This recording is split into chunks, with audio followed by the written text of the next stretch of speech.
അതെ, ഇന്നൊരു മസാല ദോശയായാലോ? അത് വേറൊരു ടൈപ്പിൽ. കിഴങ്ങ്, സവോള, പച്ചമുളക്, ഇഞ്ചി, കറിവേപ്പില, മല്ലിയില അങ്ങനെ ആദിയായ സാധനങ്ങളെല്ലാം ഉണ്ട്. അപ്പോൾ നമ്മുടെ കിഴങ്ങൊന്ന് ഉടച്ചെടുക്കാം. വേവിച്ച് വെച്ചതായിരുന്നു. അപ്പോൾ ഇനി നമുക്ക് മസാല കൂട്ട് തയ്യാറാക്കാം. അതിലേക്ക് കടായിയിലേക്ക് കുറച്ച് എണ്ണ ഒഴിക്കുക. കടുക്, ഉഴുന്ന്, പെരുംജീരകം, പിന്നെ 2 വറ്റൽമുളക്, അത് മുറിച്ചോ മുറിക്കാതെയോ ഇടാവുന്നതാണ്.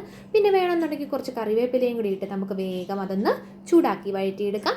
പിന്നെ അതിൻ്റെ അകത്തോട്ട് നമ്മൾ മസാലയ്ക്ക് ആവശ്യമായ സാധനങ്ങൾ ഇട്ട് കൊടുക്കുക. മഞ്ഞൾപ്പൊടി, പിന്നെ അതിൻ്റെ കൂടെ കുറച്ച് മല്ലിപ്പൊടി. അപ്പോൾ അതിനെ നമുക്ക് ഇളക്കി കൊടുക്കുമ്പോഴത്തേക്ക് ബാക്കി നമ്മൾ അരിഞ്ഞ് വെച്ചിരിക്കുന്ന സാധനങ്ങളെല്ലാം കൂടെ നമുക്ക് ഇട്ട് കൊടുക്കാം കേട്ടോ. സവോള മുതലായവ എല്ലാം കൂടിയേ. അപ്പം അതിനെ ഒന്ന് വഴറ്റിയെടുക്കുക. ശേഷം കുറച്ച് ഉപ്പിട്ട് കൊടുത്തോളുക. ആവശ്യമെങ്കിൽ കുറച്ചുകൂടി. പിന്നെ മല്ലിയില ലാസ്റ്റ് ഇട്ട് കൊടുത്താൽ മതി കേട്ടോ. മല്ലിയിലയും കൂടി ഇട്ട് നമുക്കൊന്ന് ഇളക്കി കൊടുക്കാം. അപ്പോൾ ഇളക്കി ഒന്ന് സവോള വഴന്ന് വരുമ്പോഴത്തേക്കും നമ്മൾ ഉടച്ച് വെച്ചിരിക്കുന്ന കിഴങ്ങൊന്ന് ഇട്ട് കൊടുക്കുക കേട്ടോ. അപ്പോൾ കിഴങ്ങ് നന്നായിട്ടൊന്ന് വഴന്ന് വരട്ടെ. വേണമെങ്കിൽ ഇത്തിരി വെള്ളമാവാം, കരിഞ്ഞു പോകുമെന്നുണ്ടെങ്കിൽ ഒരുപാട് ചേർക്കേണ്ട ആവശ്യമില്ല.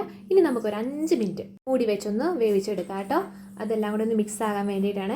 അപ്പം നമ്മുടെ മസാലക്കൂട്ട് റെഡി ആയിട്ടുണ്ട് കേട്ടോ. ഇനി നമുക്കൊരു ചട്നി റെഡിയാക്കി എടുക്കാമേ. തക്കാളി, വറ്റൽമുളക്, കുറച്ച് ഉഴുന്നുപരിപ്പ്, പൊട്ടുകടല കിട്ടിയെങ്കിൽ അതാണെങ്കിലും മതി. മല്ലിയില, കറിവേപ്പില, വെളുത്തുള്ളി, ഇഞ്ചി, പിന്നെ നമ്മുടെ കുറച്ച് പുളിവെള്ളം കൂടെ ചേർത്ത് ഒന്ന് അരച്ചെടുത്തോളൂ കേട്ടോ. പേസ്റ്റ് രൂപേണ. അപ്പം നമ്മളിത് അരച്ചെടുത്തിട്ടുണ്ട്. ഇനിയിപ്പോൾ വേഗം നമ്മുടെ തവ അടുപ്പത്തോട്ട് വെച്ചോളുക. വേഗം ദോശമാവ് എടുത്ത് നന്നായിട്ടൊന്ന് ചുറ്റിച്ചെടുത്തോളൂ കേട്ടോ. വേണമെങ്കിൽ കുറച്ച് എണ്ണയോ എന്തെങ്കിലുമൊക്കെ നമുക്ക് ഉപയോഗിക്കാം. ഞാനത് ഉപയോഗിച്ചിട്ടില്ല. ഇനിയിപ്പോൾ നമ്മൾ തയ്യാറാക്കി വെച്ചിരിക്കുന്ന ആ ചട്നിയും കൂടി നമ്മുടെ ദോശയിലേക്ക് ഒന്ന് തൂത്ത് കൊടുത്തോളുക. നമുക്കൊന്ന് കവർ ചെയ്ത് വെച്ച് ഒരു 2-3 മിനിറ്റ് ഒന്ന് വേവിച്ചെടുക്കാം കേട്ടോ. അപ്പോൾ ഇതാ നമ്മുടെ ദോശ ഏകദേശം റെഡി ആയിട്ടുണ്ട്. ഇനി നമുക്ക് നമ്മുടെ മസാല കൂട്ടിട്ട് കൊടുക്കുക. കുറച്ച് സവോള ഇട്ട് കൊടുത്തോളുക. അപ്പോൾ അങ്ങോട്ടും ഇങ്ങോട്ടും മടക്കിക്കോളൂ. നമ്മുടെ മസാല ദോശ, സ്പെഷ്യൽ മസാല ദോശ റെഡി ആയിട്ടുണ്ട്. അപ്പോൾ ഇഷ്ടമായെങ്കിൽ ലൈക്ക് ചെയ്യുക, ഷെയർ ചെയ്യുക, സബ്സ്ക്രൈബ് ചെയ്യുക. താങ്ക്